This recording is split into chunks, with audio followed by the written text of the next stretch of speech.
একটা গল্প বলি।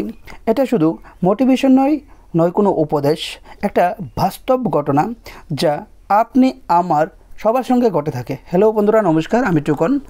দেরি না করে চলুন গল্পটা শুরু করি।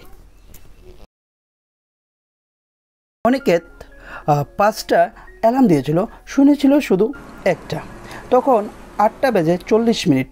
অফিসে থাকার কথা ছিল 9টায়। ব্যাগ গোছানো হয়নি, টোস্ট পড়ে গেছে, তাড়াহুড়ো করে বেরিয়ে গেল অফিসের জন্য। ট্রাফিকে বসে ফোন স্ক্রোল করছিল আর দেখছিল একটা ভিডিও, সময়কে কিভাবে বাঁচানো যায়। আরেকটা ভিডিও আসলো, কিন্তু দ্বিতীয় ভিডিওটা স্কিপ করলো কারণ তার কাছে সময় ছিল না। অফিসে পৌঁছলো দেরিতে। বস কিছু বলল না, কিন্তু চোখে মুখে হতাশা ছিল।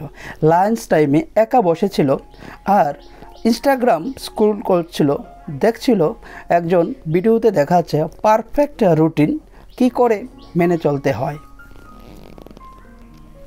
বাড়ি ফিরল রাতে ক্লান্ত হয়ে, আর ঘুমানোর সময় টু ডু লিস্টে কিছুই করা হয়নি।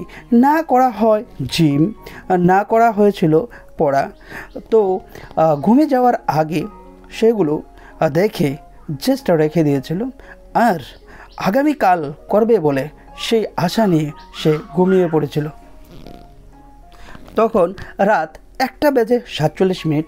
বেডে শুয়ে শুয়ে ফোন স্ক্রল করছিল। ওই সময় দেখলো যে একটা ভিডিও আসলো যে কি করে সময়কে বাঁচানো যায়। সেই ভিডিওটা সে দেখলো না, বরং সে ওয়াচ লেটার করে রাখলো পরের দিন দেখবে বলে।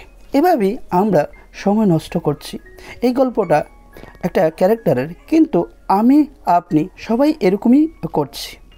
তো এখানে উপদেশ দেওয়ার মতোই কিছুই নেই, কিন্তু জাস্ট ভাবনাটাই ইম্পর্টেন্ট। আমাদের ভাবনা, আমাদের চিন্তা সেই সময়কে ভালোভাবে ভালো উপায়ে ব্যবহার করতে পারি। Thank you, wish you all the very best. আগামী ভিডিওতে দেখা হবে নতুন বিষয়ে, নতুন টপিকে। যদি ভিডিওটি ভালো লাগে থাকে অবশ্যই ভিডিওটি লাইক করবেন, শেয়ার করবেন আর সাবস্ক্রাইব করতে বলবেন না। আপনি ভালো থাকুন, সুস্থ থাকুন। বাই বাই, থ্যাংক ইউ, নমস্কার।